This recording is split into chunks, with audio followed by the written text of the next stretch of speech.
Hi hello നമസ്കാരം. Your own M സിയുടെ പുതിയൊരു വീഡിയോയിലേക്ക് ഏവർക്കും സ്വാഗതം. നമ്മൾ ഫേസ്ബുക്കിലും യൂട്യൂബിലും കാണുന്ന ഒരു പരസ്യമാണ് യൂട്യൂബ് മോണിറ്റൈസേഷൻ ചെയ്തു കൊടുക്കുന്നു, 1000 സബ്സ്ക്രൈബേഴ്സും 4000 വാച്ച് അവേഴ്സും ചെയ്തു കൊടുക്കുന്നു എന്ന് പറഞ്ഞിട്ടുള്ള പരസ്യം. അതിനോടൊപ്പം ആ പരസ്യത്തിനോടൊപ്പം ക്യാഷ് എത്ര എന്നുള്ളത് പറയും. അതല്ലാന്നുണ്ടെങ്കിൽ അവരുടെ കോൺടാക്റ്റ് നമ്പർ കൊടുക്കും. അങ്ങനെയുള്ള ഒരു പരസ്യങ്ങൾ നമ്മൾ കാണാറുണ്ട് സ്ഥിരമായിട്ട്. അപ്പോൾ നമ്മൾ ഒരു യൂട്യൂബ് ചാനലിലുള്ള ഒരു വ്യക്തിയാണെന്നുണ്ടെങ്കിൽ നമുക്ക് നമ്മളെ ചാനൽ മോണിറ്റൈസേഷൻ ചെയ്യാൻ പറ്റിയിട്ടില്ല. കാരണം നമ്മൾ വീഡിയോസ് ഒക്കെ ഇടുന്നുണ്ട്, വ്യൂസ് വരുന്നില്ല, വാച്ച് അവേഴ്സ് വരുന്നില്ല, സബ്സ്ക്രൈബേഴ്സ് വരുന്നില്ല. അപ്പോൾ നമുക്ക് നമ്മളെ ചാനലൊന്ന് മോണിറ്റൈസേഷൻ ചെയ്താൽ കൊള്ളാമെന്നുള്ളൊരു ആഗ്രഹം ഉണ്ടാവും. ഇങ്ങനെ നമ്മൾ മോണിറ്റൈസേഷൻ ചെയ്യുന്നത് ശരിയാണോ? പണം കൊടുത്തിട്ട് നമ്മൾ മോണിറ്റൈസേഷൻ ചെയ്യുന്നത് കൊണ്ട് നമുക്ക് വല്ല ഗുണമുണ്ടോ ദോഷമുണ്ടോ എന്നുള്ളതാണ് നമ്മൾ ഈ ഒരു വീഡിയോയിലൂടെ നോക്കുന്നത്. ഈ ഒരു വീഡിയോ ഞാൻ ചെയ്യാൻ കാരണം എന്താണെന്ന് വെച്ചാൽ, യൂട്യൂബേഴ്സ് ആയിട്ടുള്ള രണ്ട് വ്യക്തികൾ, പ്രശസ്തരാണ്, യൂട്യൂബിനെ കുറിച്ചിട്ട് കൂടുതലായിട്ട് കാര്യങ്ങൾ പറയുന്ന രണ്ട് വ്യക്തികൾ തമ്മിൽ ഒരു തർക്കം നടന്നുകൊണ്ടിരിക്കുന്നുണ്ട്. ഒരു വ്യക്തിൻ്റെ അഭിപ്രായത്തിൽ ക്യാഷ് കൊടുത്തിട്ട് മോണിറ്റൈസേഷൻ ചെയ്യുന്നതിന് ഒരു കുഴപ്പമില്ല എന്നുള്ളൊരു അഭിപ്രായമാണ്. മറ്റൊരു വ്യക്തിയുടെ അഭിപ്രായം എന്താണെന്ന് വെച്ചാൽ, ക്യാഷ് കൊടുത്തിട്ട് മോണിറ്റൈസേഷൻ ചെയ്യുകയാണെങ്കിൽ അത് നമ്മളെ ചാനലിനെ ബാധിക്കും എന്നുള്ളതാണ്. ശരിക്കും ഇതിൻ്റെ സത്യാവസ്ഥ എന്താണെന്നുള്ളത്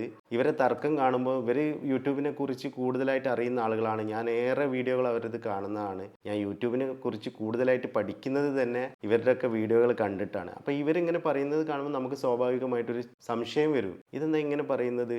ഈ ക്യാഷ് കൊടുത്ത് ചെയ്യുകയാണെന്നുണ്ടെങ്കിൽ ഇതുകൊണ്ട് ചാനലിന് എന്തെങ്കിലും ബുദ്ധിമുട്ടുണ്ടാവും എന്നൊക്കെ പറയുമ്പോൾ, അപ്പുറത്തെ ആൾ പറയുകയാണ് ക്യാഷ് കൊടുത്തിട്ട് ചെയ്യുന്നതിൽ ഒരു ബുദ്ധിമുട്ടും ഇല്ല എന്ന് പറയുമ്പോൾ ഇത് ഒരു സംശയമായി മാറി. ഇതെങ്ങനെ പരിഹരിക്കപ്പെടും? ഇത് നമുക്കൊരു ആശങ്കയാണ്.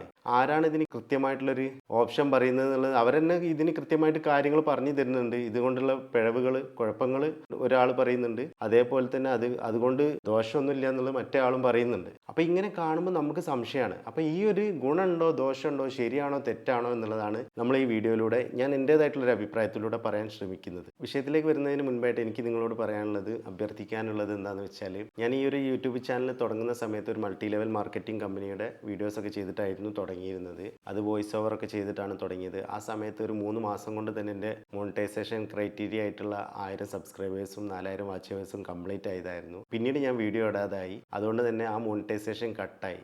വീണ്ടും ഈ ഒരു ചാനൽ ഓപ്പൺ ചെയ്യുന്ന സമയത്ത് എൻ്റെ മനസ്സിലുണ്ടായിരുന്നത്, എൻ്റെ ഒരു ആഗ്രഹമാണ് ട്രാവൽ വ്ളോഗുകൾ ചെയ്യാന്നുള്ളത്. അതോടൊപ്പം തന്നെ ഞാൻ എൻ്റേതായിട്ടുള്ള ആവശ്യങ്ങൾക്ക് വാങ്ങുന്ന പ്രൊഡക്റ്റുകൾ അൺബോക്സ് ചെയ്യുക, അത് നിങ്ങളുമായിട്ട് ഷെയർ ചെയ്യുക. അതേപോലെ തന്നെ യൂട്യൂബിനെ കുറിച്ചിട്ട് എനിക്കറിയാവുന്ന പരിമിതമായ അറിവുകൾ വെച്ചിട്ട് നിങ്ങളിലേക്ക് എന്തെങ്കിലും ഉപകാരപ്പെടുന്ന കാര്യങ്ങൾ പറയുക എന്നൊക്കെ കരുതിയിട്ടാണ് ഞാൻ വീണ്ടും ഈ ഒരു ചാനൽ സ്റ്റാർട്ട് ചെയ്തിട്ടുള്ളത്. അതുകൊണ്ട് തന്നെ ഈ വീഡിയോ നിങ്ങൾ കാണുമ്പോൾ ഈ ചാനലൊന്ന് സബ്സ്ക്രൈബ് ചെയ്യാൻ മറക്കരുത്. അതുപോലെ തന്നെ ലൈക്ക് ചെയ്യാൻ മറക്കരുത്. നിങ്ങളുടെ അഭിപ്രായങ്ങൾ കമൻറ്റ് ചെയ്യാൻ മറക്കരുത്. തീർച്ചയായിട്ടും നിങ്ങൾ എന്നെ സപ്പോർട്ട് ചെയ്യുമെന്ന് ഞാൻ പ്രതീക്ഷിക്കുന്നു. പണം കൊടുത്ത് യൂട്യൂബ് ചാനൽ മോണിറ്റൈസേഷൻ ചെയ്യുന്നത് ശരിയോ തെറ്റോ എന്ന് ചോദിച്ചാൽ, ശരിയും ഉണ്ട് തെറ്റും ഉണ്ടെന്നാണ് എൻ്റെ അഭിപ്രായം. എന്നാൽ ഞാൻ നിങ്ങളുമായിട്ട് പങ്കുവെക്കാൻ ആഗ്രഹിക്കുന്നത്, പണം കൊടുത്ത് യൂട്യൂബ് ചാനൽ മോണിറ്റൈസേഷൻ ചെയ്യുന്നത് കൊണ്ട് എന്തെങ്കിലും ഗുണമുണ്ടോ ദോഷമുണ്ടോ എന്നുള്ളതാണ്. പണം കൊടുത്ത് യൂട്യൂബ് ചാനൽ മോണിറ്റൈസേഷൻ ചെയ്യുന്നത് കൊണ്ടുള്ള ഗുണം എന്താണെന്നുള്ളത് നമുക്ക് ആദ്യം നോക്കാം. നമുക്കൊരു യൂട്യൂബ് ചാനലുണ്ട്. ആ ചാനലിൽ നമ്മൾ സ്ഥിരമായിട്ട് വീഡിയോ ഇടുന്നുണ്ട്. അത്യാവശ്യം കുഴപ്പമില്ലാത്ത രീതിയിൽ ആ ചാനൽ മുന്നോട്ട് പോകുന്നുമുണ്ട്. പക്ഷേ യൂട്യൂബിൻ്റെ മോണിറ്റൈസേഷൻ ക്രൈറ്റീരിയ പ്രകാരം 1000 സബ്സ്ക്രൈബേഴ്സും 4000 വാച്ച് അവേഴ്സും തികയ്ക്കാൻ നമുക്ക് സാധിക്കുന്നില്ല. നമ്മൾ പരമാവധി ശ്രമിച്ചുകൊണ്ടേയിരിക്കുകയാണ്. വീഡിയോസ് കണ്ടിന്യൂസ് ആയിട്ട് നമ്മൾ ഇട്ടുകൊണ്ട് നിൽക്കുന്നുണ്ട്. ഉദാഹരണമായിട്ട് പറയുകയാണെന്നുണ്ടെങ്കിൽ നമ്മളെ ചാനലിൽ ഒരു 700 സബ്സ്ക്രൈബേഴ്സും ഉണ്ട്, 2000 വാച്ച് അവേഴ്സും ഉണ്ട്. ഇനി നമ്മളെ ക്രൈറ്റീരിയ കടക്കണം എന്നുണ്ടെങ്കിൽ 300 സബ്സ്ക്രൈബേഴ്സും വേണം, 2000 വാച്ച് അവേഴ്സും വേണം. നമുക്കാണെന്നുണ്ടെങ്കിൽ ഇനിയും കാത്തിരിക്കാനുള്ള ക്ഷമയില്ല. എങ്ങനെയെങ്കിലും മോണിറ്റൈസേഷൻ ചെയ്യണം. ഇങ്ങനൊരു അവസ്ഥയിലാണെന്നുണ്ടെങ്കിൽ വിഷയം സീരിയസ് ആവാൻ വേറെ എന്തെങ്കിലും വേണം. കാര്യങ്ങൾ ഇങ്ങനെയാണെന്നുണ്ടെങ്കിൽ വിഷയം സീരിയസ് ആണ്. ഒരു അത്യാവശ്യമായിട്ടുള്ള സർജറി തന്നെ വേണം. ആ സർജറിയാണ് എന്ത്, നമ്മൾ ക്യാഷ് കൊടുത്തിട്ട് മോണിറ്റൈസേഷൻ ചെയ്തെടുക്കുക എന്നുള്ളത്. അത് നമുക്ക് വേണമെങ്കിൽ ചെയ്താൽ മതി, വേണ്ടെങ്കിൽ ചെയ്യണ്ട. പക്ഷെ നമ്മളെ ആഗ്രഹം അവിടെ കിടക്കുകയാണ്. നമ്മളെ ആഗ്രഹം എങ്ങനെയെങ്കിലും ചാനൽ മോണിറ്റൈസേഷൻ ചെയ്യണം. അത് കഴിഞ്ഞാലാണ് നമുക്ക് വരുമാനത്തിലേക്ക് എത്താൻ പറ്റുള്ളൂ. അപ്പോൾ നമ്മൾ ആ ആഗ്രഹത്തിൻ്റെ പുറത്ത് ചാനൽ മോണിറ്റൈസേഷൻ ചെയ്യാൻ വേണ്ടിയിട്ട് ശ്രമിക്കും. അങ്ങനെ ഒരു അവസ്ഥയിൽ നമുക്ക് വിശ്വസിക്കാൻ പറ്റുന്ന, ഇങ്ങനെ മോണിറ്റൈസേഷൻ ചെയ്തു കൊടുക്കുന്ന ആളുകളെ സമീപിക്കാവുന്നതാണ്. അവർ നമുക്ക് വിശ്വസിക്കാൻ പറ്റുന്ന ആളുകളായിരിക്കണം. നമ്മളെ പറ്റിച്ചു പോകുന്ന ആളുകളാവരുത്. കാരണം പല രീതിയിലും മോണിറ്റൈസേഷൻ ചെയ്തു കൊടുക്കാമെന്നൊക്കെ പറഞ്ഞിട്ട് ക്യാഷ് വാങ്ങി പറ്റിക്കുന്ന ഒരുപാട് ആളുകൾ ഉള്ളതുകൊണ്ട് തന്നെ ആ ഒരു കണക്കിന് നോക്കുമ്പോൾ ഇങ്ങനെ ചെയ്യുന്നത് നമുക്ക് ഗുണത്തേക്കാളേറെ ദോഷമാവും. കാരണം നമ്മളെ ക്യാഷും പോവും, മോണിറ്റൈസേഷൻ ആവില്ല. നമുക്ക് വിശ്വസിക്കാൻ പറ്റുന്ന ഒരാളുണ്ടെന്നുണ്ടെങ്കിൽ നമുക്കൊരു 300 വാച്ച് അവേഴ്സാണ് കിട്ടേണ്ടത്, 2000 സബ്സ്ക്രൈബേഴ്സുമാണ് കിട്ടേണ്ടത്. അത് അവർ ചെയ്ത് തന്നു കഴിഞ്ഞാൽ നമ്മളെ ചാനൽ മോണിറ്റൈസേഷൻ ആവും. വീണ്ടും നമ്മൾ തുടർച്ചയായിട്ട് വീഡിയോസ് ഇങ്ങനെ ഇട്ടുകൊണ്ട് നിൽക്കുകയാണെന്നുണ്ടെങ്കിൽ നമ്മളെ ചാനലിലേക്ക് വരുമാനവും എത്തി തുടങ്ങും. അങ്ങനെ നമ്മൾ ആ ഒരു ലക്ഷ്യത്തിലേക്ക് എത്താൻ വേണ്ടിയിട്ട് നമ്മൾ ശ്രമിച്ച് നമുക്ക് ഇങ്ങനെ മോണിറ്റൈസേഷൻ മോണിറ്റൈസേഷൻ ചെയ്യേണ്ടി വന്നു. അങ്ങനെ ചെയ്തതിന് ശേഷം നമ്മൾ വീഡിയോസ് വീണ്ടും ഇട്ട് നമുക്ക് വരുമാനം വന്നു കഴിഞ്ഞാൽ നമുക്കതൊരു ഗുണം തന്നെയാണ്. അങ്ങനെ വരുമ്പോൾ നമുക്ക് ക്യാഷ് കൊടുത്ത് മോണിറ്റൈസേഷൻ ചെയ്യുന്നതിൽ ഒരു കുഴപ്പമില്ല. അതുകൊണ്ട് നമ്മളെ ചാനൽ ഒന്നായി പോകുന്നില്ല. അതൊക്കെ വെറുതെ അങ്ങനെ നമുക്ക് തോന്നുകയാണ്. നമ്മൾ എത്രത്തോളം വീഡിയോ ഇടുന്നുണ്ടോ അപ്പോൾ ആളുകൾ കാണാനും തുടങ്ങും. കാരണം നമ്മളിങ്ങനെ വീഡിയോ ഇടുമ്പോൾ ഈ ഒരു ചാനൽ ഇങ്ങനെ സെർച്ചിങ്ങിൽ വന്നുകൊണ്ടേ നിൽക്കും. അപ്പോൾ എന്തായാലും ആ ചാനൽ സക്സസ് ആയി പോകും. നമ്മളൊരു മോണിറ്റൈസേഷന് വേണ്ടിയിട്ട് ക്യാഷ് കൊടുത്തെന്ന് കരുതിയിട്ട് ഒന്നും സംഭവിക്കാൻ പോകുന്നില്ല. അപ്പോൾ അത് ഗുണം തന്നെയാണ്. പണം കൊടുത്തുകൊണ്ട് യൂട്യൂബ് ചാനൽ മോണിറ്റൈസേഷൻ ചെയ്തിട്ടും ഗുണകരമല്ലാതാവുന്നത് എന്തുകൊണ്ടാണെന്നുള്ളത് നമുക്കൊന്ന് നോക്കാം.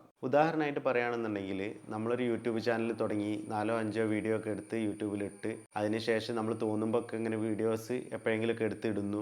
അങ്ങനെ നമ്മൾ മുന്നോട്ട് പോകുന്ന ഒരു മടിയൻ യൂട്യൂബറായിട്ട് നമ്മൾ മാറുന്നു. ഉദാഹരണം ഞാൻ തന്നെയാണ്. ഞാൻ അങ്ങനെ ഒരു മടിയൻ യൂട്യൂബറാണ്. സത്യം പറയുകയാണെങ്കിൽ ഈ വീഡിയോസ് ഇടാനൊക്കെ ഭയങ്കര മടിയാണ്. പക്ഷേ നമുക്ക് ചില സമയത്ത് ഒരു ആവേശം കൊണ്ട് വരുമ്പോൾ നമ്മൾ ഇട്ടു പോകും. പിന്നെ കുറേ കാലം അങ്ങനെ ഇരിക്കും. പിന്നെ വീണ്ടും ഇടും. അങ്ങനെയാണ്. അതുകൊണ്ടാണ് എൻ്റെ ചാനൽ ആദ്യം മോണിറ്റൈസേഷൻ ആയതിനു ശേഷം കട്ടായി പോയിട്ട് വീണ്ടും എനിക്ക് മോണിറ്റൈസേഷനിലേക്ക് എത്തേണ്ട ശ്രമം നടത്തേണ്ടി വരുന്നത്. അങ്ങനെ ഒരു മടിയൻ യൂട്യൂബർ ആണ് നമ്മളെങ്കിൽ നമുക്ക് തോന്നാണ് ഏതായാലും യൂട്യൂബിൽ ഇറങ്ങി നമുക്ക് എന്ത് ചെയ്യുക, ചാനലൊന്ന് മോണിറ്റൈസേഷൻ ചെയ്യുക. ചാനൽ മോണിറ്റൈസേഷൻ ചെയ്തതിന് ശേഷം എന്ത് ചെയ്യുക, വീഡിയോസൊക്കെ ഇട്ട് തുടങ്ങാം. അങ്ങനെ യൂട്യൂബിൽ നമുക്ക് സക്സസ് ആവാൻ പറ്റുമെന്ന് തോന്നുകയാണെങ്കിൽ നമ്മൾ നേരെ ഇതേപോലെ ഏതെങ്കിലും ഒരു മോണിറ്റൈസേഷൻ ചെയ്ത് കൊടുക്കുന്ന ആളുകളെ സമീപിച്ചിട്ട് അവരോട് നമ്മളെ ചാനൽ മോണിറ്റൈസേഷൻ ചെയ്ത് തരണം, അതിന് എത്രയാണ് ക്യാഷ് വേണ്ടതെന്ന് പറയുന്നു. നമ്മൾ അവർക്ക് ക്യാഷ് കൊടുക്കുന്നു. അവർ നമ്മളെ ചാനൽ മോണിറ്റൈസേഷൻ ചെയ്തു തരുന്നു. നമ്മളെ ചാനലിലാണെങ്കിൽ ആകെ ഉള്ളത് 200 സബ്സ്ക്രൈബേഴ്സ് ആണ്. ഒരു 100 വാച്ച് അവേഴ്സും ഉണ്ട്. അതായത് യൂട്യൂബിൻ്റെ മോണിറ്റൈസേഷൻ ക്രൈറ്റീരിയ പ്രകാരം 1000 സബ്സ്ക്രൈബേഴ്സും 4000 വാച്ച് അവേഴ്സും ആവണം എന്നുണ്ടെങ്കിൽ നമുക്ക്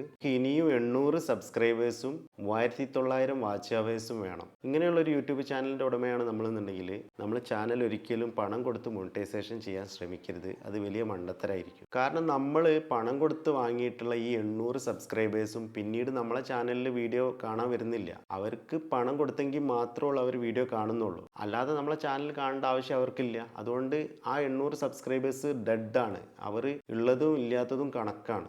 അതുകൊണ്ട് തന്നെ അവരിലൂടെ വാച്ച് അവേഴ്സും വ്യൂസും ഒന്നും പിന്നീട് നമുക്ക് കിട്ടുമെന്ന് നമ്മൾ പ്രതീക്ഷിക്കുകയും ചെയ്യരുത്. അതുപോലെ നമ്മൾ പണം കൊടുത്ത് വാങ്ങിയിട്ടുള്ളതാണ് 3900 വാച്ച് അവേഴ്സ്. നമ്മൾ ആ വാങ്ങിയിട്ടുള്ള 3900 വാച്ച് അവേഴ്സും നമുക്ക് നഷ്ടപ്പെടും. ആ ചാനലുകൊണ്ട് നമുക്കൊരു ഗുണമില്ല.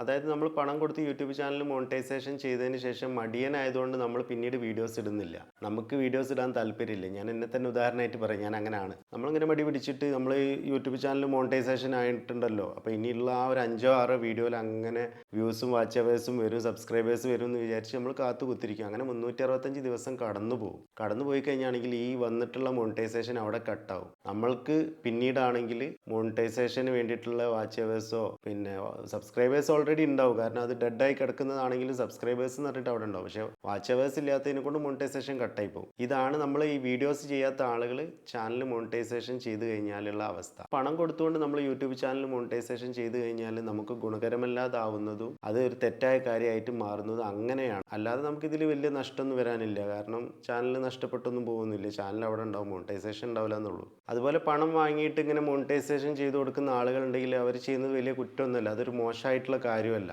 ഈ പറയുന്ന 4000 വാച്ച് അവേഴ്സ് എന്ന് പറഞ്ഞാൽ അത്രയും മണിക്കൂർ ആ ആളുകൾ ഇരുന്നിട്ട് കാണണ്ടേ, അല്ലെങ്കിൽ അതിൻ്റെതായിട്ടുള്ള സംവിധാനങ്ങൾ ചെയ്തു വെക്കണ്ടേ. അപ്പം അതിന് ക്യാഷ് കൊടുക്കേണ്ടി വരും. അതുപോലെ 1000 സബ്സ്ക്രൈബേഴ്സ്.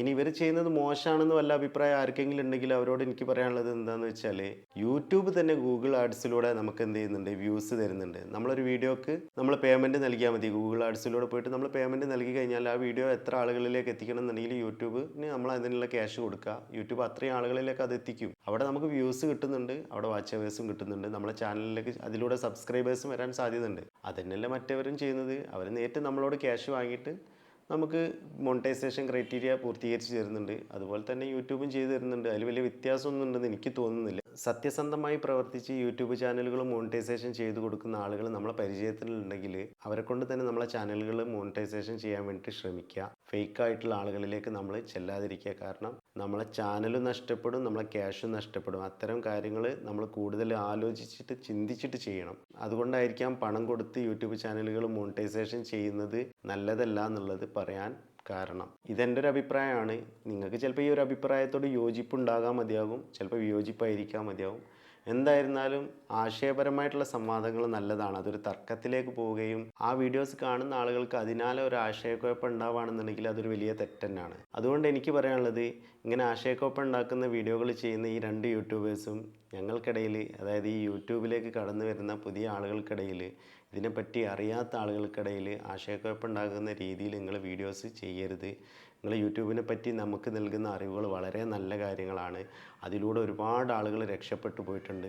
ഇനി ഒരുപാട് ആളുകൾ രക്ഷപ്പെട്ടു പോകണം. അതുകൊണ്ട് നിങ്ങൾ നല്ല രീതിയിൽ ഈ ഒരു കാര്യത്തിൽ ആശയക്കുഴപ്പം ഉണ്ടാകാതെ മുന്നോട്ട് പോകണം എന്നുള്ളതാണ് എനിക്ക് പറയാനുള്ളത്. തീർച്ചയായിട്ടും ഈ കാര്യങ്ങളൊക്കെ ഞാൻ പറഞ്ഞിട്ടുള്ളത് എൻ്റേതായിട്ടുള്ള അഭിപ്രായമാണ്. ഇതിൽ ചിലപ്പോൾ നിങ്ങൾക്ക് ഇഷ്ടപ്പെട്ടതുണ്ടാവും, ഇഷ്ടപ്പെടാത്തതുണ്ടാവും. ഇഷ്ടപ്പെട്ടത് നിങ്ങൾ ഉൾക്കൊള്ളുക, അതേപോലെ തന്നെ ഇഷ്ടപ്പെടാത്തത് തള്ളിക്കളയുകയും ചെയ്യുക എന്ന് മാത്രം പറഞ്ഞുകൊണ്ട് ഈ വീഡിയോ ഇവിടെ അവസാനിപ്പിക്കുകയാണ്. നിങ്ങൾക്ക് ഈ വീഡിയോ ഇഷ്ടമായി എന്ന് കരുതുന്നു. ഇഷ്ടമായി എങ്കിൽ ലൈക്ക് ചെയ്യുക. അതുപോലെ തന്നെ ചാനൽ സബ്സ്ക്രൈബ് ചെയ്യാത്തവരുണ്ടെന്നുണ്ടെങ്കിൽ ചാനലൊന്ന് സബ്സ്ക്രൈബ് ചെയ്ത് സപ്പോർട്ട് ചെയ്യുക. അതുപോലെ തന്നെ നിങ്ങളുടെ അഭിപ്രായങ്ങൾ കമൻ്റായിട്ട് രേഖപ്പെടുത്തുക. അപ്പോൾ വീണ്ടും മറ്റൊരു വീഡിയോ ആയിട്ട് വരുന്നത് വരെ നന്ദി, നമസ്കാരം.